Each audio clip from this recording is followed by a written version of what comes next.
privacy isn't about something to hide. It's about something to protect.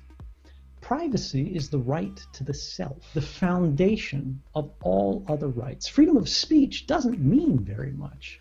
What it is that you actually think and figure, is this a good idea, is this a bad idea? Freedom of religion, the same thing. You either inherit a religion or you accept it from the state, but you don't know what it is for yourself. And moreover, right, privacy is not intended for the majority. Politicians don't need privacy. They're already powerful. They can already defend themselves. The majority can reshape society to their will. They don't need it that much. Vulnerable populations, people who are a little bit different, people who are a little bit unusual, people who don't fit in, even in a small way, you are the one that privacy is for. If you have nothing to hide, you have nothing to fear. That's no different than saying you don't care about free speech because you have nothing to say. It's an antisocial argument. It doesn't matter what happens to my rights because I'm okay right now. I'm not different. I'm not interesting, and I don't need to be. And what you're saying is, I don't want freedom. I don't want liberty. I just want to be.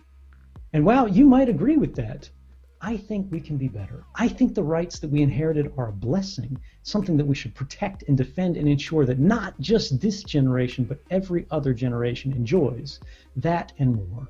I think the fact that we have so many people joining us throughout the internet, I think the fact that we have so many people talking about this election and its implications for the world says that people do care. It's not that, people think, Donald Trump is the greatest person in the United States. It's the fact that maybe they did not prefer the other option. We need to work cooperatively. We need to work together to build institutions that don't think about candidates, but instead give us a world that we design, that we build, that we realize step by step. You don't just elect a politician with a vote, or if you disagree, if you're in the minority, or in the case of the United States, Hillary Clinton won the popular vote. The challenge here is that does not end the extent of your involvement. You are more than a vote. You are more than a check in a box. If you don't start thinking about the day after the election, the year after the election, and every other, you are not thinking about what being a citizen truly means. A lot of the conversation that's happening politically, particularly in the field of privacy, is an expert conversation. We're being excluded from it because it's too hard, it's too difficult. It takes a lot of study and understanding of obscure technology or arcane mathematics. And the idea here is you can't be expected to dedicate all of this time, all of this study. What you can do is that you say you care, and then you can act to make sure that those people who are experts have the ability, they have the platform, they have the resources, they have the support to actually achieve it. Support an organization that will. Send money to a group that has a history of standing up for civil liberties. Send money to groups that will actually sue governments to enforce the law. And when the law fails, support technology, corporations, groups, and individuals who are trying to enforce your rights directly through science, through math, through technology, to ensure that any government, anywhere, must respect your rights, because no amount of violence, no amount of military force will ever solve a math problem. But the United States government charged me under very specific laws that are quite unusual in the United States. But they have used it increasingly against journalists. James Risen, one of the most famous reporters at the New York Times, called the current president's war on whistleblowers. They said that the Obama White House is the most secretive they've ever dealt with. As long as you let me talk to a jury, I'll come back. Let's have this. Let's have the people decide.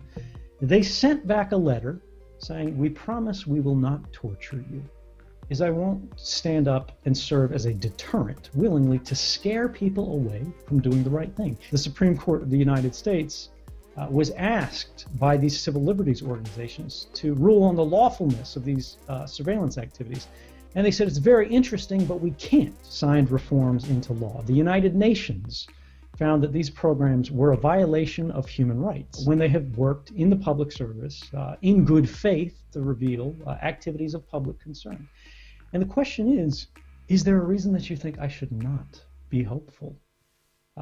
I think despite the challenges that we have in the United States, despite changes in government, despite statements made by our new president-elect, This is a nation that will strive to get better, but it is not the end of history. And if we work together, we can build something better, and we can enjoy a more free and more liberal society that benefits everyone, and prove once and for all that America has a greater commitment to justice than it does simply to the law.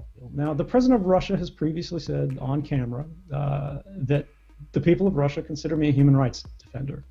And regardless of the position that we have on Russian politics, which obviously have a lot of problems, they said Russia is not a country that extradites human rights defenders. If I was worried about safety, was all that I cared about, I would still be in Hawaii. I never expected it to make it out of Hawaii. But the bottom line is this: I'm comfortable with the choices that I made. I'm proud of the choices that I made. I think I did the right thing. And wow, you know, I can't predict what the future looks like. I don't know what's going to happen tomorrow. I think as long as we do our best to live in accordance with our values, we don't have to worry about what happens tomorrow, because today is enough. Thank you very much, Edwin Snowden. Thank you.